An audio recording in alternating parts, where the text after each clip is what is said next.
성도님들 안녕하십니까. 김바나바 형제입니다. 원래 말씀을 바꿨는데 생각해보니까 말씀을 전하는 게 정말 귀한 일인데 이렇게 연기하거나 어떤 바꾸는 것보다 또 못하는 것보다 이렇게 나와서 말씀을 전하는 것이 옳은 것 같다고 생각이 들어서 오늘 이 시간 나오게 되었습니다. 오늘 주제는 룻기서를 통해 알 수 있는 하나님의 사람들의 결혼에 대해서 같이 교제를 하고 싶습니다. 룻기서를 통해서 제가 느낀 점들에 대해서 같이 교제하기 바랍니다. 먼저 1장 1절에서 5절을 보면 알 수 있듯이 베들레헴에 흉년이 들었습니다. 사사들이 치료하던 때에 그 땅에 흉년이 드니라. 유다 베들레헴에 한 사람이 그의 아내와 두 아들을 데리고 모압 지방에 가서 거류하였는데 그 사람의 이름은 엘리멜렉이요 그의 아내 이름은 나음이요 그의 두 아들의 이름은 말론과 기론이니 유다 베들레헴의 사람들이더라. 그들이 모압 지방에 들어가서 거기 살더니 나오미의 남편 엘리멜렉이 죽고 나오미와 그의 두 아들이 남았으며 그들은 모압 여자 중에서 그들의 아내를 맞이하였는데 하나 이름은 오르바요 하나 이름은 루시더라. 그들이 거기에 거주한 지 10년쯤에 말론과 기론 두 사람이 다 죽고 그 여인은 두 아들과 남편의 뒤에 남았더라. 말씀을 보면서 알 수 있듯이 베들레헴에 흉년이 들었습니다. 그래서 엘리멜렉과 나오미는 두 아들 데리고 모압으로 이주하였습니다. 먼저 모압을 알아보도록 하겠습니다. 창세기 19장에 아브라함의 조카 롯의 두 딸 중 큰 딸이 아들을 낳았고 그의 이름을 모압이라고 짓습니다. 작은 딸은 아들을 낳아서 베남이라고 지었는데 암몬 자손의 조상이 됩니다. 이 두 딸이 배필이 없으니 아버지를 취하게 해서 아버지와 동침해서 낳은 자식들이죠. 후에 사사 시대 때에 이스라엘 백성들의 악을 행함으로 인해서 사사기 3장에 나오는 모압의 왕 에글론이 암몬과 아멜렉 자손들을 모아가지고 이스라엘을 치게 하시는 일이 생깁니다. 그래서 이스라엘이 18해 동안 모압을 섬기는 것을 보게 됩니다. 이때 당시에 모압과 암몬은 지금의 요르단 땅이 됩니다. 베들레헴에 흉년이 들어서 모압으로 이주한 엘리멜렉과 나오미가 두 아들에게 모압 여인들과 결혼을 시킵니다. 분명히 하나님께서 모세 때에 출애굽기 34장과 또 여러 곳에서 하나님의 언약을 통해서 알 수 있습니다. 그들과 언약을 세우지 말라고 하셨는데 그 말씀을 어긴 것이 됩니다.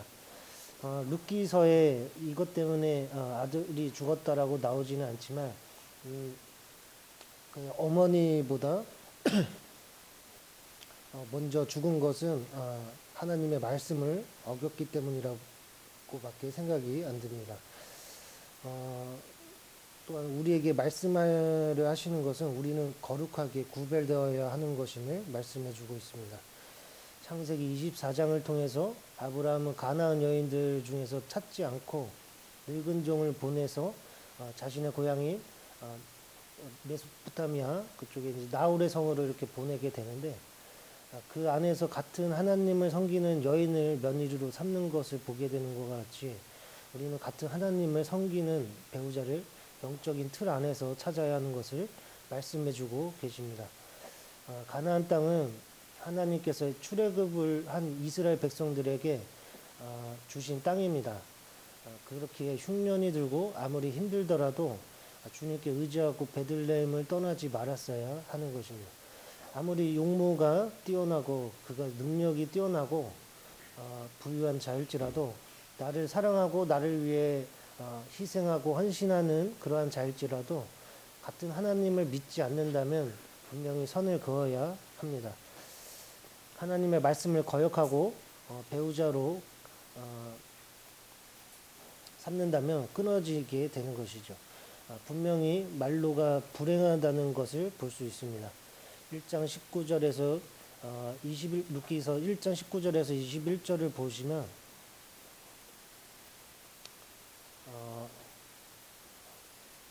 이에 그 두 사람이 베들레헴까지 갔더라. 베들레헴에 이를 때 온 성읍이 그들로 말미암아 떠들며 이르기를 이가 나옴이냐 하는지라. 나오미가 그들에게 이르되 나를 나옴이라 부르지 말고 나를 마라라 부르라. 이는 전능자가 나를 심히 괴롭게 하셨음이니라.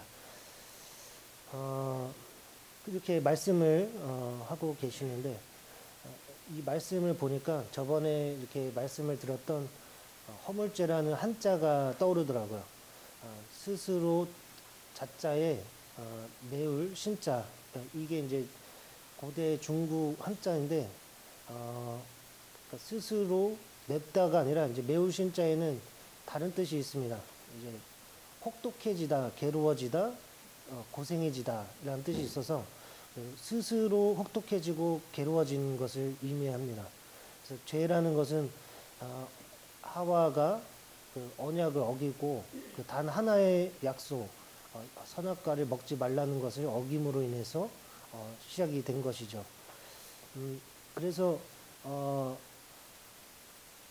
이제 나오미도 스스로 혹독해지고 괴로워진 것을 생각해 보게 됩니다.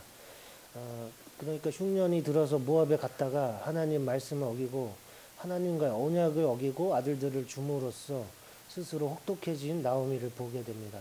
그래서 룻기서의 첫 번째 포인트는 하나님의 말씀에 순종하고 거룩하게 구별되어 영적인 틀 안에서 배우자를 찾아야 하는 것이죠. 마태복음 8장에 말씀하듯이 죽은 자는 죽은 자들이 장사하게 하고 너는 나를 따르라라고 말씀하신 것 같이 우리는 영적으로 산 자들이기 때문에 영적으로 죽은 자들과 결코 함께 살 수 없다는 것을 말씀해 주고 계십니다. 나오미가 며느리들을 데리고 모압에서 나와 베들레헴으로 가는 중에 나오미가 며느리들에게 고향으로 돌아가라고 이렇게 말을 합니다. 그래서 결국 오르반은 모압으로 돌아가는 것을 보게 되고 룻은 나오미를 따라 베들레헴으로 같이 따라가는 것을 보게 됩니다. 두 번째 포인트는 그래서 우리가 믿음을 굳게 지켜야 하는 것입니다. 세상과 풍조를 따라가는 것이 아닌 신앙을 지키는 삶을 살아가야 하는 것입니다. 디모데후서 4장 6절에서 8절을 잠시 제가 읽어드리도록 하겠습니다.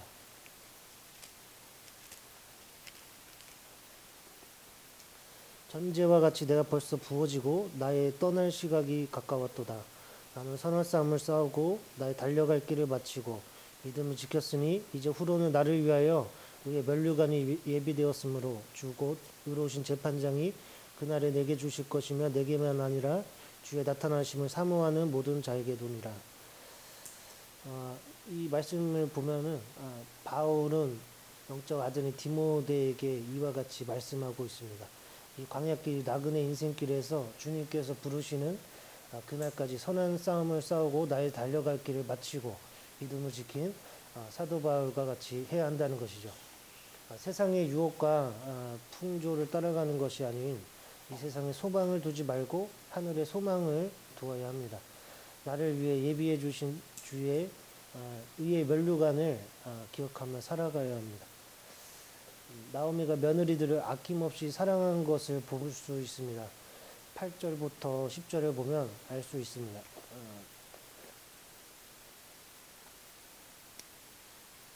나오미가 두 며느리에게 이르되 너희는 각기 너희 어머니의 집으로 돌아가라. 너희가 죽은 자들과 나를 선대한 것 같이 여호와께서 너희를 선대하시기를 원하며 여호와께서 너희에게 허락하사 각기 남편의 집에서 위로를 받게 하시기를 원하노라 하고 그들에게 입맞춤에 그들이 소리를 높여 울며 나오미에게 이르되 아니니이다 우리는 어머니와 함께 어머니의 백성에게로 돌아가겠나이다 하는지라. 그러니까 죽은 자들과 자신을 선대한 것 같이 여호와께서 너희를 선대하길 바란다고 하며 며느리들에게 입을 맞추는데 며느리들이 우는 것을 보게 됩니다. 나오미가 며느리들을 사랑하지 않았다면 이런 말조차 하지 않았을 것이고 입도 마주치지 않았을 거라 생각이 듭니다. 또 그 모압 땅에서 나오미를 따라 나오지도 않았을 것이고요. 그만큼 나오미가 며느리들에게 잘했던 것을 볼 수 있습니다. 그래서 나오미와 같이 며느리들에게 자신의 딸처럼 아껴주어야 하는 것이죠. 막 버럭하고 화를 내고 윽박 지른다면 어느 며느리가 시어머니를 좋아하고 따르지 않을 거라 생각이 듭니다. 요즘에는 요양병원이 아주 많습니다. 한 대 앞에도 요양병원이 많이 있고 다른 분들은 요양병원을 어떻게 생각하시는지 모르지만 저는 요양병원을 장례식으로 가기 전 마지막 단계라고 생각합니다. 요즘 많은 사람들이 맞벌이를 하고 있고 바쁘다 보니 치매에 걸리신 분들이나 노인들을 이렇게 가정에서 잘 못 돌보시는 분들이 많아졌어요. 그래서 그런 분들이 집 안에서 가정에서 이제 자식들이 돌보지 않는 분들과 돌보는 분들의 저기 좀 다른 것 같아요. 돌보지 않아서 요양병원으로 보내는 분들은 그분들은 좀 일찍 이렇게 돌아가시는 것 같아요. 왜냐 거기에는 다들 아프시고 그런 분들이고 그렇기 때문에 참 그렇게 일찍 죽으시는 것 같습니다. 그래서 우리 그리스도인들은 그래서 그리스도인으로서 자식으로서 그렇게 세상 사람들과 똑같이 하면 안 된다라고 보게 됩니다. 그 노인들의 기저귀와 우물을 씻기고 입히고 먹이는 모든 과정들이 하루하루가 얼마나 힘든 일인지 잘 압니다. 그렇지만 나를 키워주시고 사랑해주던 모든 것들을 본 자식으로서 며느리로서 부모님께 우리도 그렇게 해야 하는 것이 마땅한 것이죠. 그렇기 때문에 며느리에게 잘 하셔야 하는 것입니다. 치매에 걸리시는 순간 바로 이제 요양병원으로 가실 수도 있는 거예요. 제 고모의 시어머니이신 모친님께서 이 교회에서 주무시다가 하늘나라로 가셨는데 아마 이제 많은 분들이 이와 같이 잠들기를 바라고 계실 겁니다. 요양병원에서 이렇게 쓸쓸히 떠난다면 그것은 자식된 도리를 다하지 못한 불효자식이 되는 것이죠. 그래서 서로 사랑하고 아껴주며 시어머니는 며느리를 딸과 같이 하고 며느리는 시어머니를 어머니와 같이 대해야 합니다. 2장 4절에 보아스의 성품을 볼 수 있습니다. 마침 보아스가 베들레헴에서부터 와서 배는 자들에게 이르되 여호와께서 너희와 함께 하시기를 원하노라 하니 그들이 대답하되 여호와께서 당신에게 복 주시기를 원하나이다 하니라. 보아스의 성품을 볼 수 있습니다. 그래 지금으로 따지면 사장님이지만 직원들에게 먼저 여호와께서 너희와 함께 하시기를 바란다고 말하고 있습니다. 그러니까 나오미도 그렇고 보아스도 그렇고 윗사람으로서 아랫사람을 하대하지 않고 무례하게 하지 않고 섬기는 자세로 대하는 것을 보게 됩니다. 겸손과 온유함이 겸비되어 있는 것을 보게 됩니다. 그래서 세 번째 포인트는 먼저 사랑을 베풀 줄 아는 자가 되자입니다. 2장 3절과 4절을 보시면 우연히와 마침이란 단어가 나옵니다. 롯이 가서 베는 자를 따라 밭에서 이삭을 줍는데 우연히 엘리멜렉의 친족 보아스에게 속한 밭에 이르렀더라. 마침 보아스가 그러니까 우연히와 마침이 만났는데요. 네 번째 포인트는 하나님의 섭리를 볼 수 있습니다. 사실 이 모든 만남이 우연하게 보이지만 하나님께서 알맞은 시간과 장소에 그들이 만나게 할 수 있도록 인도하신 것을 보게 됩니다. 시간을 조정하시고 그들의 한 걸음 한 걸음을 인도하신 것을 보게 됩니다. 그래서 저도 겨우 한 2달 정도 안 남았는데 결혼을 하게 되죠. 근데 그 자매와의 교제 속에서 알게 된 것은 그 자매가 제 어머니 아픈 소식과 저희 집에 아이들이 많다는 것, 그래서 섬기고 싶다라고 말씀하시더라고요. 또 알게 된 놀라운 사실은 제 말씀을 이렇게 듣게 되었고, 제가 전한 말씀이 그 자매의 마음에 이제 은혜가 됐고 이제 뭐 마음에 들었나 봅니다. 그래서 결정적으로 말씀을 전하는 것에 순종한 것이 얼마나 잘한 일인지 모르겠습니다. 제가 모르는 어느 누군가가 영상을 통해서 보게 되고 은혜가 된다는 것을 이번 일을 통해 알게 되었어요. 나는 단지 말씀과 간증을 준비하는 것이지만 어느 누군가를 붙여주시기 시작하시는 하나님의 섭리를 느끼게 되는 시간들인 것 같습니다. 또한 자신의 생각과 계획들 모두 포기하고 내려놓아야 한다는 것을 알게 되었습니다. 많은 자매님들과 이렇게 만나봤지만 왜 나에게 자매를 이어주시지 않으시는가라고 이렇게 마음에 계속해서 결혼을 위해 기도했지만 안 되었던 것을 보게 돼요. 그래서 낙심하고 있었던 시기가 있었지만 생각을 해보니 나에게 생명을 주신 여호와께 결혼할 자매를 달라는 것도 어떻게 보면 욕심이겠구나라는 생각이 들었고 그래서 기도를 다시 했습니다. 저에게 생명을 주신 주님께 내가 지금 살아있음에 감사하니 자매를 붙여주셔도 감사하고 안 붙여주셔도 감사하겠습니다 라고 전 기도를 했어요.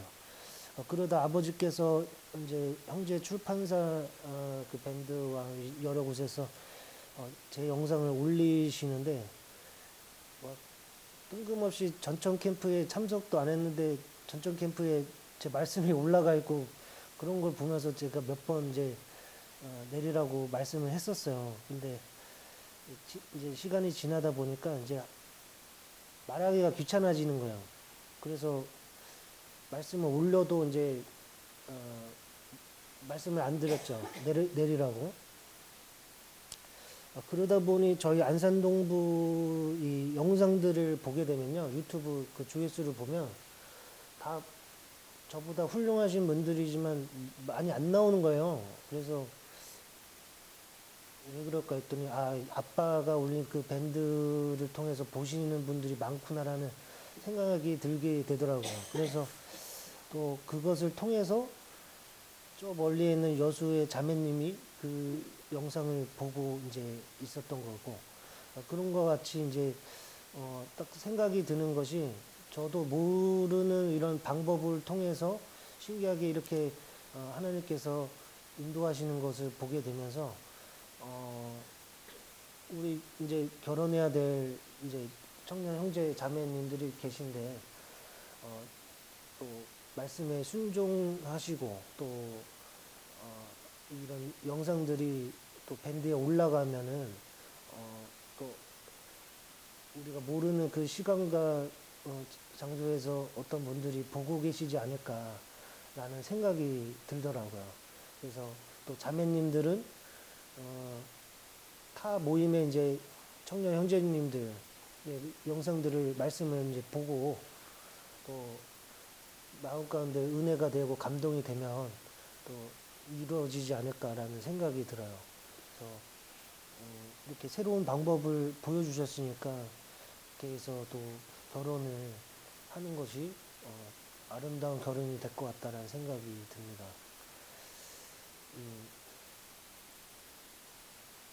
보아스가 이제 그녀가 룻인 것을 알게 되고 그녀의 소식을 들은 보아스는 룻에게 은혜를 베푸는 것을 보게 됩니다. 죽은 남편에 가까운 친척 관계인가 본데요. 그래서 그녀를 친척으로서 아끼는 마음도 있지만 그의 성정에서 따뜻함을 느낄 수 있습니다. 그 룻에게 행한 모든 일을 룻이 집으로 돌아가서 나오미에게 소상히 고하는 모습을 보게 됩니다. 그래서 다섯 번째 포인트는 여기서부터 이제 하나님의 결혼 순서를 말씀해 주고 계십니다. 배우자의 기도서부터 결혼식까지 모든 가정들을 부모님께 보고해야 합니다. 4장 2절에 보아스는 성읍 장로 10명을 청하여라고 분명히 말씀하고 계십니다. 그래서 장로들에게도 보고해야 하는 것이고요. 그리고 4장 9절에 장로들과 모든 백성들이라고 나오는데 여기서 장로들과 모든 성도님들 앞에서 고해하는 것을 말씀해 주고 계십니다. 먼저 하나님께 보고하고 부모님께 보고하고 장로님께 보고한 뒤 결혼이 정해지면 또 모든 분들 앞에서 결혼식을 알리는 것이 하나님의 결혼 순서라는 것을 말씀해 주고 있는 것 같습니다. 여섯 번째 포인트는 결혼의 방식입니다. 룻기 3장에 하나님께서 나오미를 통해 룻에게 어떻게 행해야 하는지를 알려주고 계십니다. 룻은 나오미의 말에 모두 순종하는 것을 보게 되고요. 3장 4절에 그렇게 행하면 그가 너에게 어떻게 행해야 할지를 알려줄 것이라고 말씀하고 계십니다. 7절에 보아스의 발치에 눕는 것을 보게 되는데 아내는 남편에게 순종하고 남편은 아내를 자기 몸과 같이 사랑하는 말씀이 생각나게 하는 구절인 것 같습니다. 9절에 나오미 말대로 행하는 룻을 보게 되는데 하나님의 결혼 방식에는 순종함이 있어야 합니다. 그리고 세상 사람들의 기본적인 고백은 남자가 여자에게 하는 것이지만 하나님의 결혼 방식은 여자가 남자의 고백을 하는 것을 보게 됩니다. 10절에 너가 가난하건 부하건 젊은 자를 따르지 아니한 룻을 보게 되는데 여기서 유추해 볼 수 있는 것은 보아스가 젊지 않다는 것과 능력이 있는 사람이고 또 룻은 과부라는 것을 알 수 있습니다. 그런데 외모에 대해서 하나도 언급이 되지 않고 있어요.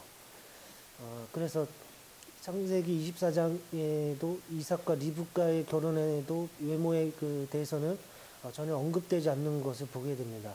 그래서 배우자의 중심을 보아야 하는 것을 말씀해 주고 계신 것 같습니다.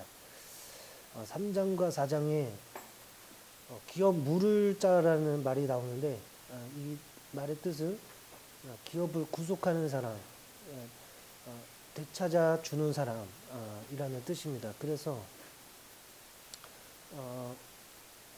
나를 대신해서 구속해줄 그런 사람을 말하는 거예요. 그래서 4장에 보아스보다 가까운 아무개라는 나오는데 그에게 기업을 물으겠냐고 묻는 장면이 나옵니다. 기업을 물으려면 룻도 책임을 져야 한다고 말을 하니까 기업을 물으지 않겠다고 하는 것을 보게 됩니다. 그래서 보아스가 룻의 기업을 물으게 되고 룻을 책임지겠다고 장로들과 온 백성들 앞에서 말하는 것을 보게 됩니다. 우리의 기업을 물으시기 위해 자신의 아들 독생자 예수 그리스도를 그리스도를 보내신 하나님을 기억하고 또 아버지의 말씀에 순종하신 주 예수 그리스도를 기억하고 신명기 7장을 함께 같이 보도록 하겠습니다.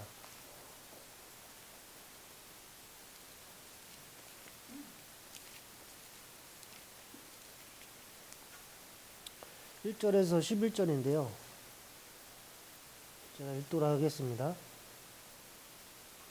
네 하나님 여호와께서 너를 인도하사 네가 거기 차지할 땅으로 들이시고 네 앞에서 여러 민족 헷 족속과 기르가스 족속과 아모리 족속과 가나안 족속과 브리스 족속과 히위 족속과 여부스 족속 곧 너보다 많고 힘이 센 7 족속을 쫓아내실 때에 네 하나님 여호와께서 그들을 네게 넘겨 네게 치게 하시리니 그때 너는 그들을 진멸할 것이라.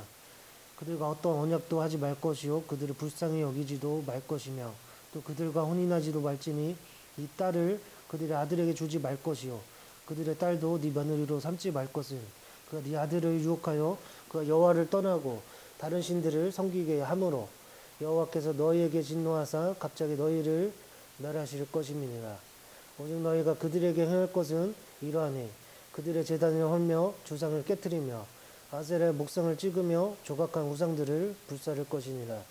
너는 네 여호와 하나님의 성민이라. 네 하나님 여호와께서 지상 만민 중에서 너를 자기 기업의 백성으로 택하셨나니 여호와께서 너희를 기뻐하시고 너희를 택하심은 너희가 다른 민족보다 수요가 많기 때문이 아니니라. 너희는 오히려 모든 민족 중에 가장 적으니라. 여호와께서 다만 너희를 사랑하심으로 말미암아 또는 너희의 조상들에게 하신 맹세를 지키려 하심으로 말미암아 자기의 권능의 손으로 너희를 인도하여 내시되 너희를 그 종되었던 집에서 애국 왕 바로의 손에서 속량하셨나니 그런즉 너는 알라. 오직 네 하나님 여호와는 하나님이시요 신실하신 하나님이시라. 그를 사랑하고 그의 계명을 지키는 자에게는 천재까지 그의 언약을 이행하시며 인애를 베푸시되 그를 미워하는 자에게는 당장에 보응하여 멸하시나니 여호와는 자기를 미워하는 자에게 지체하지 아니하시고 당장에 그에게 보응하시느니라. 그런지 너는 오늘 내가 네게 명하는 명령과 규례와 법들을 지켜 행할지니라. 두 아들이 죽은 이유가 분명히 나와 있는 것을 보게 됩니다. 이 룻기 말씀을 보면서 이 룻의 이름의 뜻은 사랑스러운 자라는 뜻이 있고요. 보아스는 힘이라는 뜻이 있습니다. 그러니까 사랑스러운 자와 힘이 만났는데 그들을 이어주신 하나님, 그들의 또 후손으로 오신 예수 그리스도를 기억하면서 주님께서 이 혈통으로, 이 후손으로 괜히 오신 것이 아니구나라는 것을 느끼게 되었습니다. 또한 드라마와 같이 그 우연히 그 밭에 갔고 어떻게 해서 이제 인턴, 오늘날로 보면 인턴과 같고 알바생 같은데 보아스에 딱 마주쳤고 정직원이 된 거예요. 사대보험이 들어지고 또 그렇게 했다가 결국에는 사모님이 되는 드라마 같은 일들이 벌어지게 됩니다. 그래서 우리가 구별되어 이런 거룩한 삶을 살아야 되고 영적인 틀 안에서 또 배우자를 만나야 되고 또 아직 이렇게 배우자를 만나지 못한 청년들이 있는데 기도를 하고 의지하다 보면 또 언젠가 주님께서 아름다운 손길로 인도해 주시지 않을까라는 생각이 듭니다. 말씀은 여기까지고요. 감사드립니다.